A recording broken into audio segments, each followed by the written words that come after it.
Hi, everyone. Welcome back to Free Failing with Jess and Jess. I'm Jess K. And I'm Jess T. And today we have our first ever guest on Free Failing, which we're so excited about. We want to introduce you to Yvette Walker. She's a speaker, author, podcast host, and founder of Positively Joy Ministries, where she uses her voice to uplift, her voice and story to uplift women in transition, which I just love that whole tagline, and I can't wait to talk about it. So welcome, Yvette. Thank you so much. I'm so excited. This is going to be fun. Yeah. I just gave you a little intro, but if you wouldn't mind just introducing yourself, a little personal and professional, and what you do, that would be great. Yeah, absolutely. So, as you said, I'm Yvette. I am a journalist, which you may not know. I have been doing that my entire career. I'd say within the last 6 years, I have kind of pivoted to doing all the other things that you just mentioned, and basically trying to share and encourage women to find what real joy is. Joy is not just your circumstances. You can find satisfaction in the Lord's presence, because my thing is faith based. And also, I would say that I am divorced. I speak about divorce, and I try to uplift women who are going through that transition right now, either separation and divorce. And I'd even argue even some people who are widowed, because of course that's a different kind of transition, but we primarily focus on separation and divorce. And that's really a lot of my testimony, my story is based on that. But understanding to find joy in your life, you can have ups and downs and hills and valleys, but you can be satisfied and you can find satisfaction in what's real. And for me, what's real is the presence of God. Yes, I love that. I found your podcast because I was looking for podcasts, YouTube shows that are for divorced Christian women. That isn't just about getting through divorce and just the healing the broken heart, but life after divorce, an abundant life. So I appreciate what you're doing, and there's not many out there that have your story and your mission. So I appreciate that. So our podcast is all about finding abundant life after divorce. So do you mind just sharing a little bit about your divorce journey, how it went down to the level that you're comfortable and where you're at now? Well, absolutely. So you know how it is. You go into that relationship and you get married and you think you're gonna be married for the rest of your life. And I was married in the Catholic Church, and so I took my vows, felt very strongly about that. And but at the time, my husband, and I think that he had been misdiagnosed a few times, so I did not know that he suffered from bipolar disorder. And I'm not sure that he knew. I knew that he had been diagnosed with Epstein-Barr syndrome, which is also referred to as chronic fatigue syndrome. So he was tired a lot. He was holding down a job, though, but he was tired a lot. He slept a lot. But we were married for 13 years. Over those 13 years, he ultimately was diagnosed with bipolar disorder. There's a couple versions, but the version where you suffer a lot of fatigue. Toward the end of the marriage, he stopped working. He wasn't able to work. And it just, it got very difficult. And I did feel that, well, this is my lot in life. I said my vows. I believe in them. I remember speaking to an old girlfriend on the phone, hadn't talked to her in a long time. And she said, "Can I tell you something?" And I said, "Sure." And she says, "You sound depressed." And I said, "Well, you know what? I probably am, because I'm going through this situation where I have a man who's in the room now asleep." And it almost felt like a solo journey for me. And while I'm not blaming him, it was a disorder. I do believe that people who do have mental health disorders have got to fully embrace whatever healing they can find. And it's more than just taking pills. It has to be talk therapy. It has to be medication. It has to be kind of a holistic situation of eating and your diet and exercise and the whole deal. And he was not fully embracing that. Then toward the end of the 13 years, he began to engage in some behavior, which I was like, nope, we're not dealing with that. And I'm not going to really go into that. But I decided, yeah, I've had enough and I'm going to get divorced. Now, because I'm a woman of faith, this was a difficult situation. I do believe, and I understand now, that what I didn't do at the time was really lean into God. at the very end, I was saying things like, well, God, should I do this? But I mean, during the process, or when I felt like I was still hanging in there, Mhm. I was not leaning on him. So I can't say if I would have been married longer to him. And I say that because he actually passed away 5 years after we got divorced. Wow. I didn't see that coming. And in many ways after that, I almost felt like a widow of sorts because I was still single, even though I was Wow. divorced. So there was a lot of feelings going on there. But over time, I'm the kind of woman that likes to be in a relationship. I'm the marrying kind, as they say. And so I was a serial dater right after that. I mean, I just went right back into it because I just thought that's Really? How long did yeah. you? I'm just curious. Like from the This one from the over time here. the ink was signed. I mean, were you like on apps within months? Like just Yeah, I was, for It's sure. refreshing. Thank you for sharing. It's not the only Yeah. one. No, you're not the only one. Now, I am going to say, don't do that. And I will tell you why in a moment. As you know, I was divorced twice. That's what I did wrong. My first. I'm not at 9 months and not on the apps. So yes, I'm doing it the right way. But Yes. Well, for me, I mean, I didn't get. I am remarried now, and we just celebrated 8 years. So I feel, and God is all in the middle of this marriage, which I'll talk about. I mean, totally. I'll talk about that in a minute. But at the time, I could have been you because I jumped right back into a long-term relationship. I thought I was going to marry this guy, and he broke up with me. I mean, I was devastated. And so I had what I call one of those long, dark nights of the soul where I was just so upset. I couldn't get to sleep. I was crying. Mm. And K-Love was on, and Matthew West's song More was playing. And in that song, Matthew West sings kind of from the position of God, saying, I love you, meaning talking about the rest of us. I love you more than the sun and the stars. All these things I've made, I love you more. Mm. And in that moment, God spoke to me and told me that not only that I could stop worrying about being alone for the rest of my life, which is what I thought my problem was. Yes. What my real issue was, I thought I'd never be loved again. Mm. That was my real issue. And so he told me in that moment, I love you. Don't ever have to worry about that. And it was like a light switch flipped. I mean, like immediately I got it. And I could go to sleep. I went to sleep, woke up the next morning. Now, with that comes some caveats. The Lord said, stop dating. Really?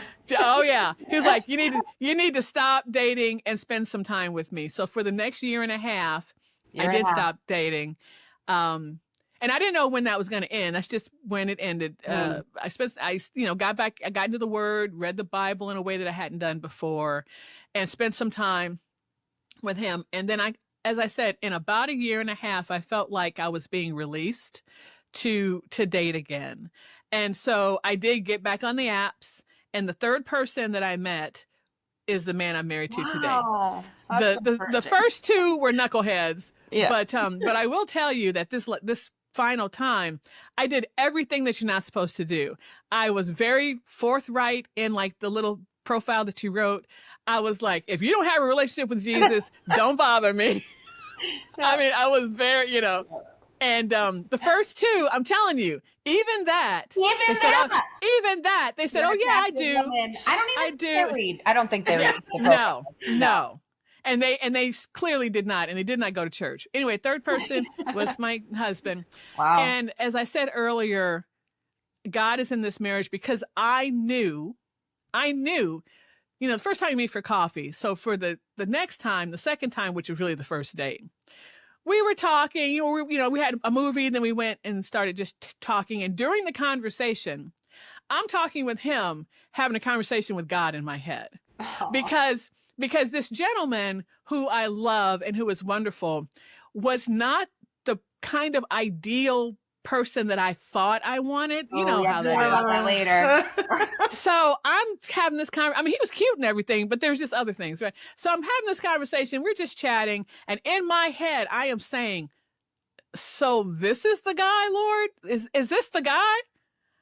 Does he know this? Oh, I want to listen to this podcast. He had no idea that I was having, and because there were certain things he was saying that was confirming that God sent him to me, even though I'm thinking otherwise, right?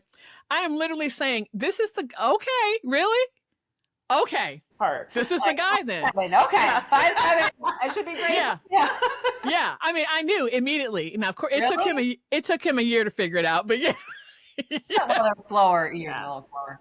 Yeah, we dated for a year, and it was funny because we were on this vacation where we were like on this mountaintop, and I just knew he was going to propose. Nothing.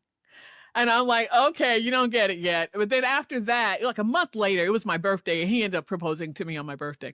But no, I did, and I've told him this, and even though he is a very godly man, I don't think he believes that I knew that God told. I mean, I don't even think he believes that, but it is very, very true. That's I awesome. knew at that second date. I just had to hang in there. That's so encouraging. We often talk about our ideals and our expectations, especially after divorce. I think you're just like, I'll never put up with this and I want the best. And, you know, especially if you had a hard marriage or was toxic or you didn't feel in love, we want, you know, 6 foot, great job, great dad to his kids or whatever. And it's like, sometimes we talk about women being too hyper independent is different, but then you almost put like a wall of, it's almost an excuse. Well, I can't find anyone. Yeah. Because they're not XYZ, but it could be self-protective, you know? Yeah, exactly. Yeah. It's so funny. So I know there's probably a mix of women who might be of faith and women who are not that might be listening. I'm just explaining kind of what happened to me. I'm not saying that it's going to be the same the same situation for you, but all I can say is, for me, I had to fully open myself up to the truth, and it's my truth, but I believe it is truth, that I can't fix stuff, that I have a higher power, a good father who loves me, right? And who confirmed that night. So I just had to open myself up and be obedient and listen. That's the only difference between like what happened before. And so I don't know how that it would helps anyone out there, but that's just my experience. Do you think you were able to listen because you were leaning on God more and you were more in tune? Because sometimes it's hard to listen to someone that you don't know or trust, right? Oh, so it's like, I agree. Yeah. easy to say, but you were able to listen, I think, because you had leaned on him and saw that he was faithful, I'm assuming, like felt his presence. So it's like, okay. Yeah. You know, and I would say, you know, obviously I had faith. You know, I go to church and I had K-Love on that night. Now, what if I didn't have K-Love on that night? Would I have had a visitation? I don't know.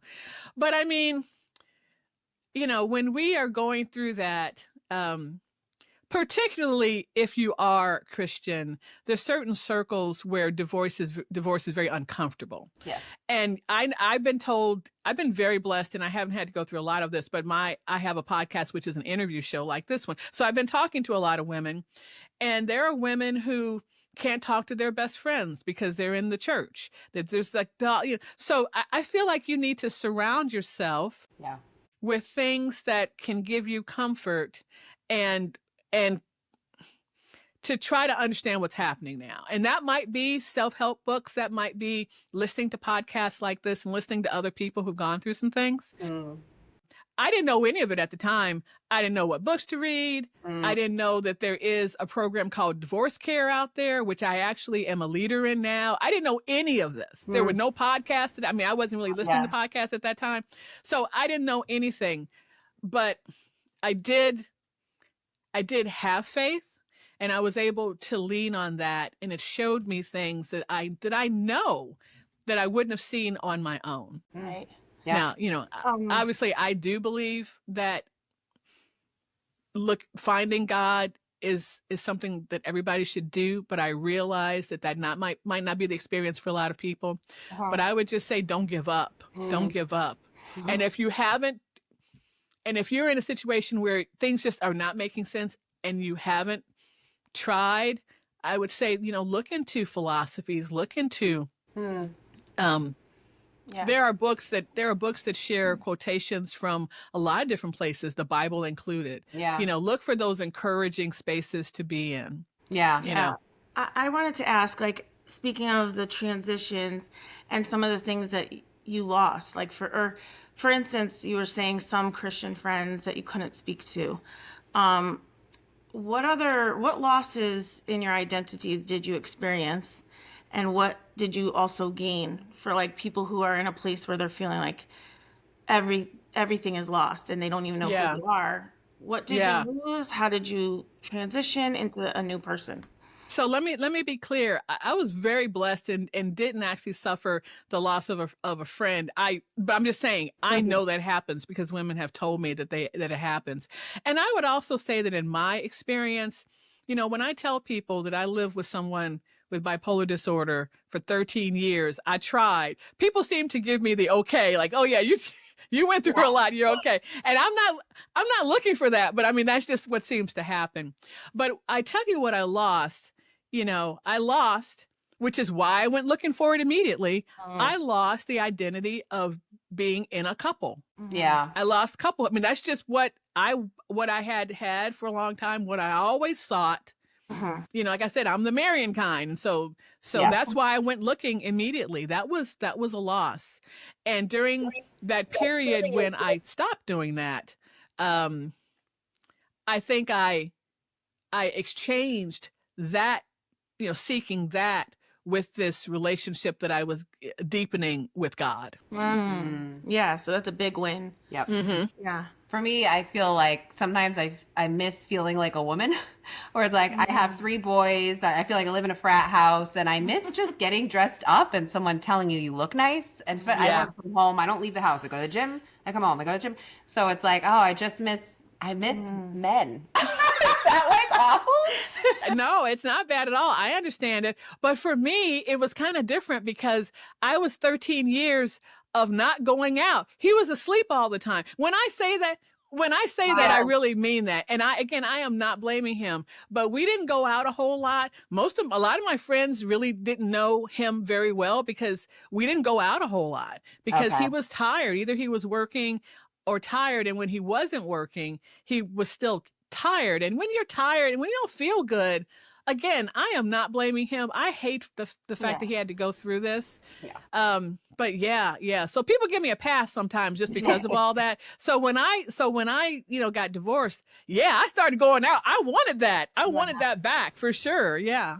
And I think that's the temptation. If you're in a bad marriage that was loveless or sexless, or you didn't get along, or just I do think we run in because we want to feel alive again. We want the butterflies. We suffered without for so long. So I do think that's common, even in a less dramatic, severe marriage than you had. It was just like, I think that's the temptation instead of taking the time to heal. Yeah.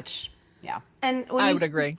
When you speak of like people giving you a pass, obviously, because that's a very hard thing to deal with. But I know you also struggled with like, but he in sickness and in health. So what ultimately allowed you to release yourself from that marriage? Like, did you have a awakening moment where you were like, okay, this is actually becoming abusive, or what released you from that? I believe that I was enabling him. So toward the end, when he was not working, he was able to work, I would say, the first half of the marriage. But then toward the end, when he wasn't working and he wasn't the kind of husband that was going to clean the house and cook dinner. I mean, I'm working all, full time. And, again, he's not feeling good. So he's not like having dinner ready for me when I get home. I'm walking into, that was the other thing. I didn't know what I was going to walk into. So I think it was a combination of that. I didn't think that he was suicidal, but I don't know.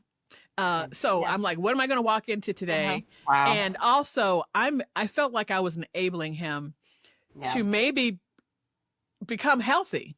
You know what I'm saying? And I think that was part of it. And then of course, as I said, he began to engage in some behavior that I'm sorry, I just can't put up with that. So that's how I felt like, and I felt bad about it. I mean, I don't know if you remember, oh gosh, I always forget the name of this movie. There was a movie with Russell Crowe where he played a man with schizophrenia.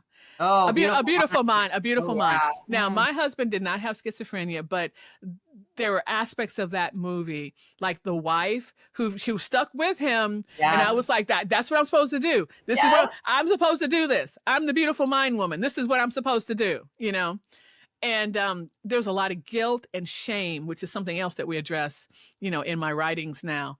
And yeah, there was a lot of that. So it was, I just wrote a column because I'm a journalist. I just wrote a column about a governor in my area who got divorced.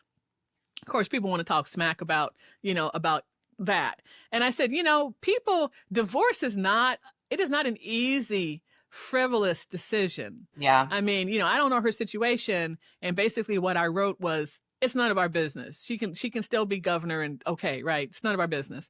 Mm-hmm. But I wanted to say, no, it's not an easy or frivolous decision at all. And it wasn't for me. And, there were several times when, I had to go to the attorney and I had to get one more signature and things that seemed like they were going wrong. And I remember sitting in the parking lot of the attorney's office going, Lord, like there was one more roadblock, right? And I was like, just if I'm not supposed to do this, give me a sign. So yeah, it can be difficult. Heart. Divorce is so nuanced, and it should not be black and white, and we treat it so black and white, Mm-hmm. I remember when I was early on in my marriage, even we were fighting a lot and we considered divorce. We thought we can't do that because we have to honor God. We have to honor God. We have to honor God. And I remember we talked to a pastor and he said, no, the Bible says God grants divorce. And he said, do you know why? And it says he grants divorce because of the hardness of your hearts. And he said, God would rather you have a soft and pliable heart, able to love God and love others, than stay in a marriage and get a hard heart. So it's not always this very black and white thing, the way we treat it. Mm-hmm. Yeah. And I was just thinking when you were saying, Yvette, like, am I enabling my husband at the time, that kind of thing. Mm-hmm. And he seemed unwilling, like he wasn't getting help the right way. He's just kind of like spiraling. I do think and we don't want to get into like the doctrinal, like divorce isn't ever right or wrong, but I think it's worth a conversation of, because there's so much guilt and shame associated with divorce, even if you chose it. And there's so many different, that's like, oh, did you choose it? Did he choose it? Was it mutual? And there's so many gray areas in between, right? So there's so much guilt and shame even when you chose it. But I was asked to write an article for Crosswalk, and they only asked the divorced Christian writers. So it was like me and one other person. And, can you write an article about, is it ever against God's will to stay married? So I was like, wow, I can't believe they're even asking that. I can't believe they're going to post it. So it forced me to go into like the research of the Malachi verse of like, God hates divorce. Everybody says that. I read a lot of just kind of studies on, well, what did the word hate mean? Why did God hate it? And he hates his creations having a hard heart towards each other. It's the spirit of divorce. So I'm like, well, what is the spirit of divorce?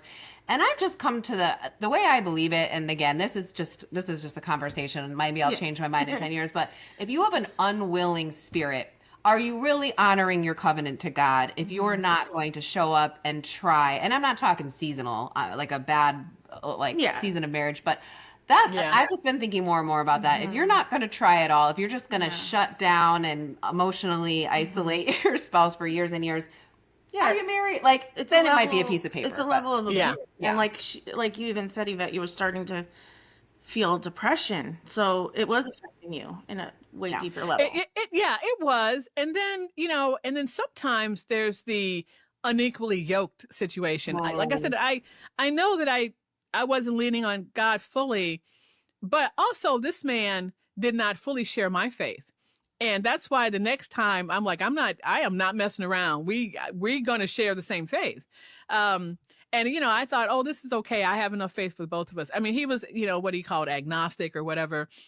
He went to a church, but it was a church, more of a spiritual thing, less of a Christian church. Yeah. And even then he didn't really go very often. And so I'm like, no, this isn't working. And so I went to see a Christian counselor who said, he immediately, when I said the story, you're unequally yoked. She just said immediately that. Yeah. And I said, well, okay, but I'm here now. I'm in the middle of it. So now what am I going to do? Totally. Yeah. We talk so much about this because I feel like it's so hard. So we live in Connecticut. We're in our 40s. Yeah. We want to find We have someone children. without a criminal record who's Yeah. a God-loving, real Christian. I say that with air quotes because I have Yeah. been amazed. I have a book that hopefully will get published someday. It's called Christian Mingle Gave Me Night Terrors, Finding Grace and Sanity with Christians. Can I just say that I never tried Christian Mingle because I thought if I was disappointed, it would hurt so much more. The rest of the day. That is hilarious. That's a good Yeah. a woman who does not want to be disappointed.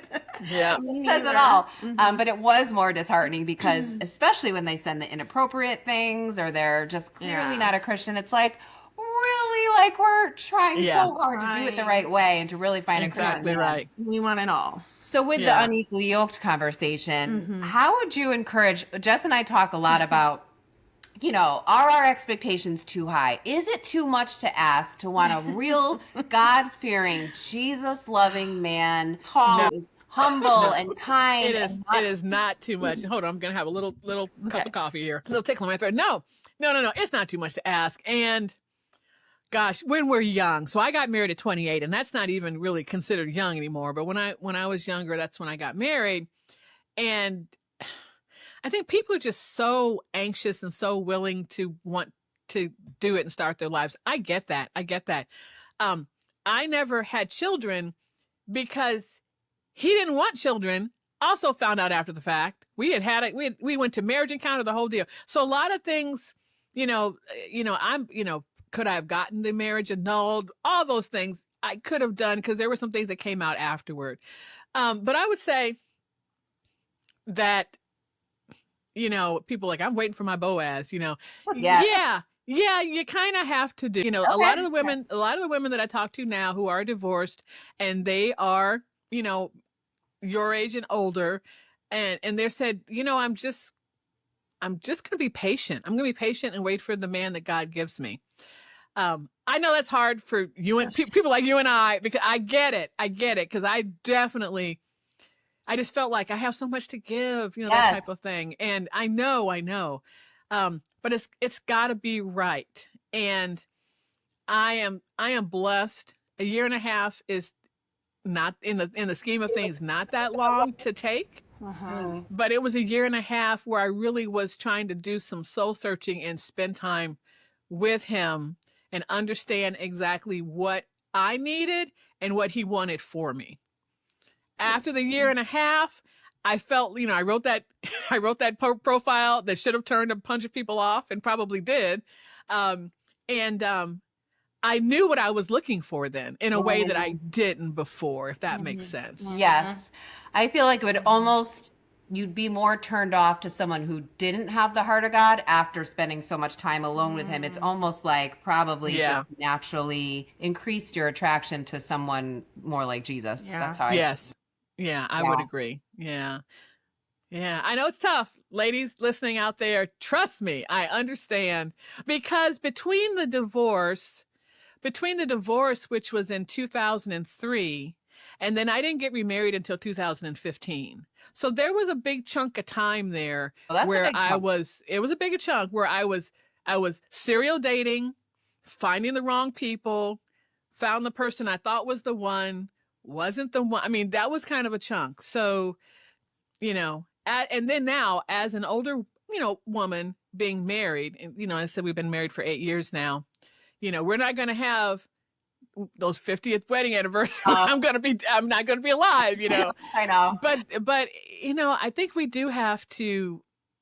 have to fully recognize that there's a kind of man we need and there's a kind of man that God wants for us and for our spirit. Yes. And just finding anybody else just because we're lonely, does a disservice to both you and to what he wants for you. Yeah.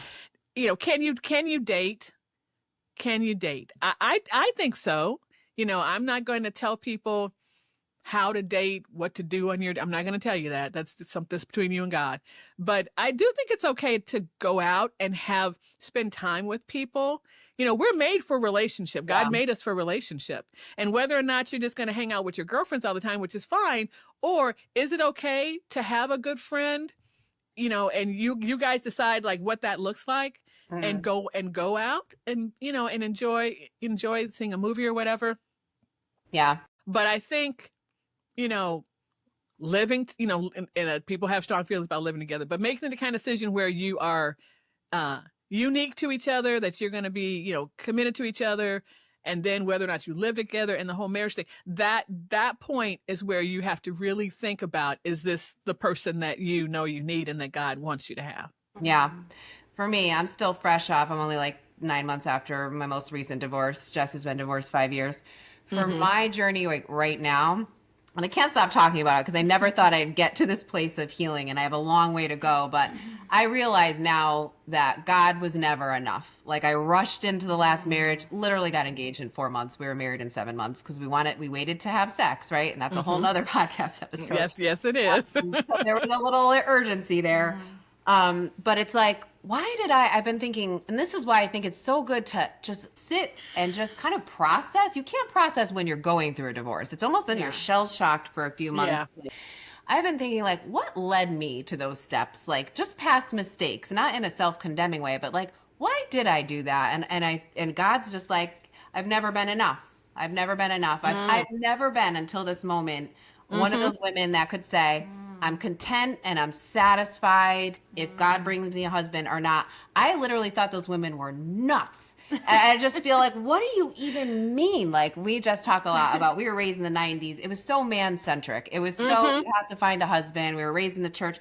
And so for me, I can't wait to get remarried someday, because I'm a very similar spirit to you. Like such a romantic, such an idealist. Yeah, hopelessly romantic. Yeah. Yes, I get it. But I well, let me just jump in just real quick and say two things. That is when the Lord spoke to me about joy. So of course my podcast is called Positively Joy, and He wants me. This is even before we pivoted to talk to women of divorce. He wanted me to understand what real joy is. And real joy is not being happy all the time. It is finding contentment and satisfaction in His presence. Yeah. That is what joy is. Yeah. And once you understand that, you get a little bit closer to, like you were saying, you didn't understand how those women feel. You get closer to that. Now, I know I'm saying that from the other side, having been remarried now, but that's what He was sharing with me and wanting me to share with other people. Now, the other thing I want to tell you is, you're talking about the kind of men that you are involved with. So I had to look at that too. And I don't think I ever really had a good answer, but I've always been a woman of faith. So why my first husband, agnostic. The second after that, the boyfriend that I thought I was going to marry, an atheist. Me. I know. Why am I attracting? You're like, surely they're like, oh, pattern. I mean, they were not. Yeah. And then after that, there was another person that I was with, another agnostic. I'm like, why am I attracting these men? I don't have an answer for that. And I think that's why, after, the long dark night of the soul, and then the time off, and then I get back into it. That's why I was so cheerleader-y in my profile. We're not going to do this again. We are not doing this again. Not today, Satan. Not today, Satan. Have you been? And I got to tell you, these men, they were all nice and sweet and super attractive, and they all had good jobs, and they treated me like a queen, but they had no faith. And what's more important? Clearly, I found out what was more important. Now, yes, you want all those other things. And my present husband, it all has all those other things. You don't want to be mistreated by a man with faith. I mean, that's not like, you're not substituting, I just want to point that out, everybody. Yeah. But I think sometimes we see some things and you're like, he has everything but this one thing. Yeah. So you inverted it. You're like, I don't care. It has to, everything else is frosting on the cake. You're like, yes. So it's a different, And when I tell people that today, like, how did I almost marry a man who was an atheist? I can't even tell you. Yeah. Something you said, when you said, God was never enough, it made me think about how sometimes we think the man we're dating or with is never enough, but it probably trickles down. Like, if we're fully content in God, maybe we could be more content in relationships instead of always having to check off all those boxes. That is Do you so feel good. like that Yes. with when Yes. you got into your marriage now? Did you Yes. have everything on the list, or were you like, you know what, I'm content as long as you have this and everything else will be added on, or how did that? Yeah. So I would say, so yes, had cute, had a job, car, other things that we want. But, you know, and I'm not trying to get all in his business today, but in some ways he was like my father in a way that I just never thought that I would be with a man like this. I mean, again, I don't want to get on his business, but it was just something that I thought, oh, I'm surprised that I'm sitting here with this person because, you know, he's kind of like my father in some ways. And although he would say, I'm not like your father. In the good ways, right? Probably in the good ways about your dad. In some challenging ways, but you know, but he was working on it. The ways you weren't looking for. Yeah. And you know, that is something that I was like, I mean, because here's the deal. What I didn't say before. I'm sitting in the restaurant, we're having the conversation, I'm talking with God. And in my mind, I'm like, I'm about to excuse myself and go to the bathroom and like leave. Really? Well, this is what I thought was going to happen. I thought I was going to feel like this panicky type, like, yeah, this isn't where, you know, I'm thinking he's probably not the guy for me. Complete peace and contentment. That never came. This is how I knew. Yes. This is what I'm saying. This is how I knew that this is the guy. I'm waiting to get all panicky and waiting to like excuse myself. Nothing. It didn't, you know, the peace, the contentment. And that's when I'm like talking to God. Oh, this is the guy, God, you know, because I'm recognizing that this is not normal. At least what I thought would be normal, my reaction to what I was looking at and thinking that I was going to go this way. That's so interesting because I feel like sometimes you get that manic feeling, like you met the guy and you're just like acting crazy, coming home and dancing in the kitchen. And I just feel like that's so encouraging. And I always pray to God, I hope if and when, Lord willing, I find him, I hope it's just peaceful. I don't want the like crazy. I just want like true, just peace. Yeah. So thank you for sharing that because I have never experienced it. So, yeah. That's great. Yeah. And it was a surprise but it was confirmation. I mean, I'm always looking for confirmation, you know, from the Lord when I you know, yeah, for sure. So in dating, did you have any funny stories besides this good ending, the happy ending? In the middle, what was your like funniest or most epic dating story? Dating story with the husband? No, with anybody. Oh gosh. Well, like a blooper.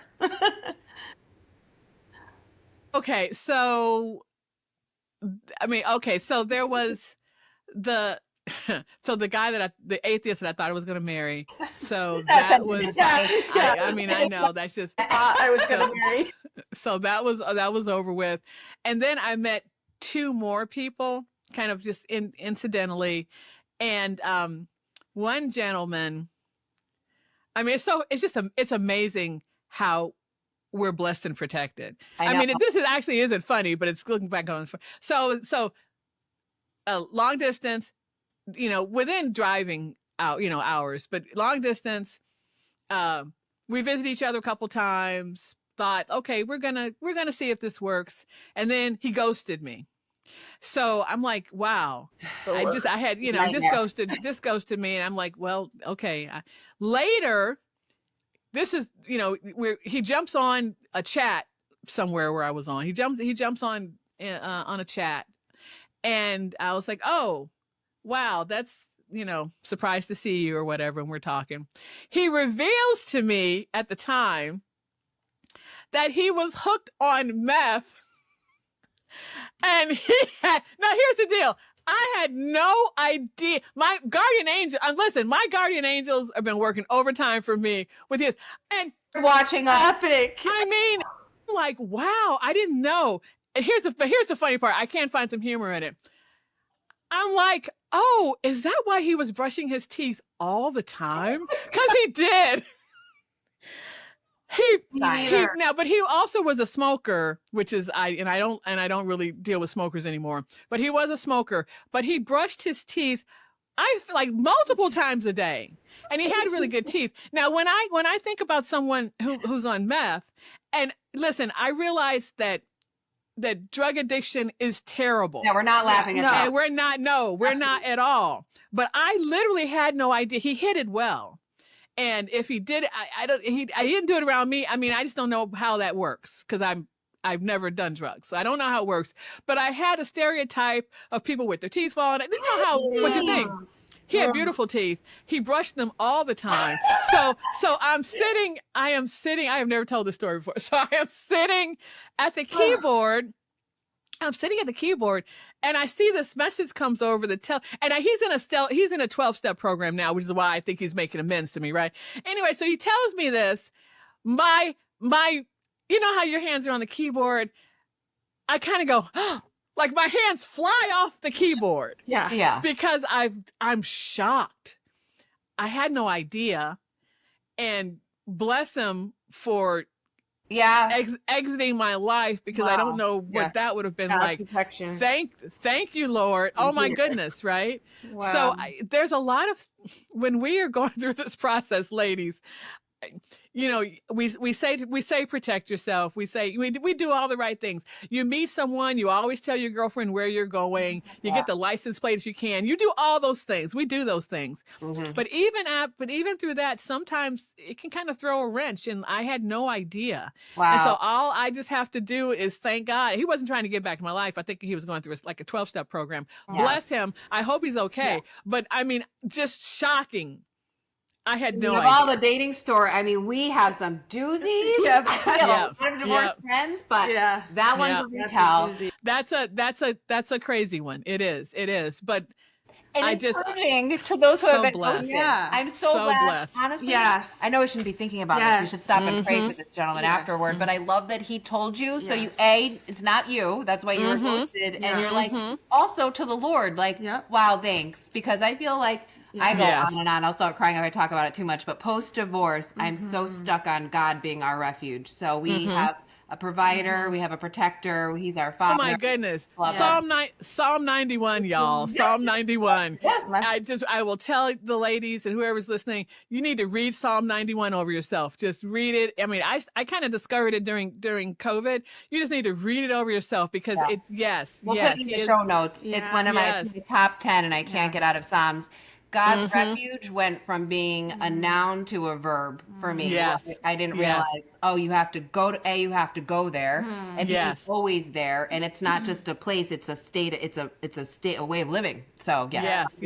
And sometimes when bad things happen, now you've heard people say this, when bad things happen, sometimes God is protecting you from something. And that is an example of that. And like I said, this is the first time I've shared that like anywhere. So I just wanted to, I felt like it needed to be said. Sometimes that really is a thing. You can think it's a bad thing, but you are being protected and prepared for what he wants for you. Yeah, they say man's rejections are God's protection. Yeah, for sure. That's good. So, I hadn't heard that. Yeah, and it is very encouraging to. I'm thankful that you shared that because I hear a lot. Well, you have to date a few frogs before you find your prince, and it kind of is true. We have to go through the process. Like we want the ultimate outcome that you have had and that great testimony, but there probably will be a few frogs. there could be a few. And here's the thing, they're not going to look like frogs. Right. Again, this man, incredibly attractive. Exactly. Yeah, great job. Wild. And he was on meth. I mean, shocking. It's shocking. Every time a guy brushes his teeth, if we're saying I'm going to be freaking out. Right? Like, he's got amazing teeth. He's probably a frog with good teeth. He's on, I can't even say. I just thank you, Lord. Such gratitude. Thank you, Lord. So yes. So yes. Yeah. And the other piece, and I know we're going long, but praise him. Praise him. When you're looking, praise him when you're sad. Just praise him because you just don't know what's happening in the background. So true. Yes. I praise him and thank him ahead of time for what I know that he's going to do. And the whole worship is a weapon. I feel like all I do every morning, it's like the bawling with the worship song, but it's so healing and cathartic, right? It's like, this is the time. We're going to finish with a win and a fail, but I just wanted, I had a note to ask you about that year and a half of your life. So now I'm fascinated. I'm trying to look at this season of life because I'm also trying not to date. and I'm just alone. Mm-hmm. I feel like I'm trying to enjoy and look at this time as it's not going to be forever. This is a treasure. I have still, my boys are in my house. Who know, what if I meet a guy next year and then I'll never have just them to myself anymore, or just my full attention. Or I'm trying to look at it as like a sacred, special time that I'm meant to enjoy instead of endure, like a duty that I'm just spending time with the Lord till I can meet my man. So it's like, is there any part of that year and a half where you look back and are like, wow, I loved that, or I don't know. So you know what? It's so funny because I've often done that, and all I can say is he's wiped it. I don't remember that year and a half at all. Really? Wow. I don't. I remember when it started and about, like I said, about when it ended, because I met Tim on Good Friday, 2015. Wow. And we got married on a Good Friday. I knew we were going to get married on a Good Friday. Gee. And people say, you get married on Good Friday. Isn't that depressing? I'm like, do you know how much love was there on Good Friday? Wow. That Jesus gave everything for us. Yeah. So that's when I know, and like I said, the other knuckleheads happened before then. So I can kind of figure out but for whatever reason, I want to go back. I mean, I thought it'd be great to write a book about like what I can't remember. Okay. You know what? He's wiped it. I don't know That's why. making me think of how, I mean, it's more said in the male sense, but it's making me think of when God put Adam to sleep and took the rib and formed his partner. So in a way, maybe there was a sleeping or a rest there where he was doing the work. Well, I do talk about, especially when you're in a bad marriage or you're leaving it or whatever, that you are numb. That you are numbed. And even for me, I think I was numb in my faith. And it's like walking through a desert. And so I don't know, maybe there is some of that. Because I was like, I could write a book about how that went. Nope. No, you can't. Wow. Nope. Because it's gone. Because it was all him and none of you, you know? Yeah. It was Well, his we'll talk- Absolutely. You have other books, Yeah. We'll talk your books in a minute. I want to share. But on this podcast, we share, Jess and I, as you may know, share a win and a fail of just something that, because we think there's freedom in talking about the things that we're going through. Not enough, especially in the Christian circle, not enough people get real and raw and dirty and gritty. So we talk about something that we're mistakes. struggling with, or a fail, could be big or little, and then a win, something that God set us through. So didn't know if you had any recent wins or fails or anything. Yeah. So, and this is actually not relationship based. And so my family is small. It was just, our parents and my sister and myself. So I only have one sister and that's it. And even though she's older than me, she was 7 years older than me. We were, very alike, in some ways, very different in some ways, but we were best friends type of thing. Anyway, so she got sick the very beginning of 2021. She had her kidneys failed, and so she was okay for a time being, but she passed away in December of last year. So now this last year, like all of 2024, it was pretty rough, and I feel like sometimes I failed because I was in a different city than she was. So I sometimes I want to say, was I there enough for her? Fortunately, she has a daughter who is a saint, who's her caretaker and took care of her. And my niece is a saint. That's all I can say.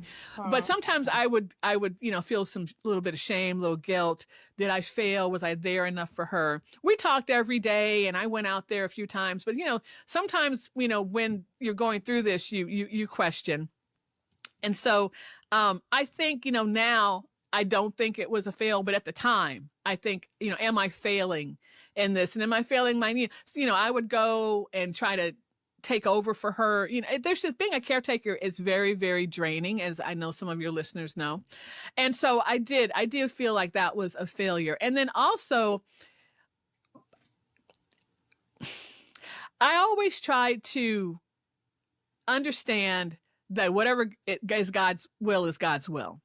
So sometimes I wanted to say, he's going to heal her. I know he's going to heal her. I know he's going to heal her, and I'm going to cling to that or whatever. But sometimes I did not. Yeah. And I didn't know what was going to happen. So I was just saying, God willing, whatever happens. And sometimes I felt like that was a failure. I wasn't praying hard enough or whatever, some of those things. But the win in that is, I did get a chance to spend a lot of time with her. I mean, even though probably not as much as I would have liked, but I did get a chance to spend a lot of time with her. And I was there with her at her passing. Wow. For me, that's a huge win. I have been blessed to have been at the passing of my mother, father, and now my sister. Wow. And I'm the last one left, in that nuclear family role. And I will tell you this. She was, at that point she was unconscious, asleep, kind of deep sleep, but there was pain on her face. When she passed, her face transformed is all I can tell you. Oh, Wow. I mean, I took a picture of it because I couldn't believe she looked years younger. wow. Her face was completely different, and I knew that she had a successful passing. She'd gone on to be with the Lord because she was a believer, and that she had no more pain. And just being there for that was huge, because I had been at the passing of there at the bedside of my other family members. And so that was a win. And and she was my only sibling. So that's a big deal. Yeah, that's beautiful. And so I miss her. But this is hard to listen to. That's a beautiful win and fail. But she's not in pain anymore, and that itself is a win. Dancing in heaven. Mm-hmm. Mm-hmm. Wow. That is amazing. Beautiful. Yeah. I feel like you almost feel guilty when all of your family are believers and go. It's hard to talk about, or to anyone who's had someone pass that hasn't been. So it's just like, yep, we'll see him again. Yeah. Yeah. Mm-hmm. So I wanted to talk about, before we say goodbye, you have a lot going on. So I wanted to, if you could share a little bit about Positively Joy, your podcast, which I love and I follow, and then any other projects in the works. I know you have a book going on, so if you don't mind just sharing, then we'll put the links in our show notes. Absolutely. So as I said, just last year, we pivoted to talk specifically about divorce and separation and that type of thing. Just wanting women to understand that you can find healing in his love. And so that's what we talk about now. It's an interview show. I've been so blessed to talk with some amazing women, and yours is coming out soon. I've talked to Jessica, and I've learned a lot and been blessed by these women that I've talked to. So that is a weekly podcast. Now during the summer, we kind of slow down a little bit, so it's roughly maybe every other week, but we are still publishing this summer. And at the time though, when I was going through this divorce, I didn't really know what books to read. I didn't know that if there was groups out there to help. I mean, I just didn't know. And then especially with my situation with someone who had bipolar disorder, there were support groups kind of around that. But just a Christian woman going through this stuff, I just didn't know where to turn. And I said to myself, it would have been great to have some kind of devotional journal that I could have going through this that would uplift me, encourage me, allow me to write down my feelings. And so I have created it. It is called Beautifully Loved, because the love aspect was what brought me back, right? Lord telling me that I love you. It's called Beautifully Loved. It is a combination devotional and a journal. There's lots of place to write. It is not a planner, but there's some planner pages in there. And so I'm just really hoping, and for those of you who love those adult coloring books, there's even some coloring pages in the back. Wow. Yeah. Those are so trending. Yeah. So I'm really hoping that it's the kind of thing that I would have liked to have when I was going through this. And it will come out later this year. And if you're interested, just go ahead and go to beautifullyloved.shop. You can give me your name and email, and I will let you know when it's available. And right now, we're going to have the physical devotional journal and the digital version, because I know some people kind of like that. So we will have both of those, the interactive digital version. We will have both of those. And right now, I would like to say that there'll be more, maybe like building a support group around it, or some kind of coaching. I can't say for sure that's going to look like right now. But I just know that I needed something when I was going through it and I didn't have it. And so I want to have something there for women who need that daily inspiration and encouragement. Sounds Love perfect that. for small groups and church outreaches, Mm-hmm. because I do think now there's more ministries and just women gathering, even if it's Yeah. just single women, don't have to be divorced, you can be widowed, or just, Yeah. even a breakup or engagement. Mm-hmm. Sometimes that's more traumatic than a marriage. Yeah. So, Yeah. I would say this is for all those people. Yeah. yeah, Yeah. totally. That's awesome. And I will, just to give you encouragement, I'm journaling right now and then I'm reading my Psalm. So if you can have something that does both, because I think journaling your thoughts and feelings is really helpful Yes. for Good, people yeah. that process their thoughts. Yes. So, And a place to put your wins. right, Because sometimes right. we need, we do have some, we have our up and down days, and sometimes we need to Yeah. celebrate those up days. And so I have Yeah. a place to put your Never wins. enough And celebration. Yeah. absolutely. We're all about Yes. that. Yes. That's Yeah. right. Well, thank you so much, Yvette. Yeah, Thank thank you you. so much for sharing your Thank time. you. Both of you. Thank you. Yeah, sharing your heart and your stories and your wins and your fails. I learned a lot today. So thank you so much. Well, we'll talk soon. Thanks Happy to be here. for being here, guys. Till next time.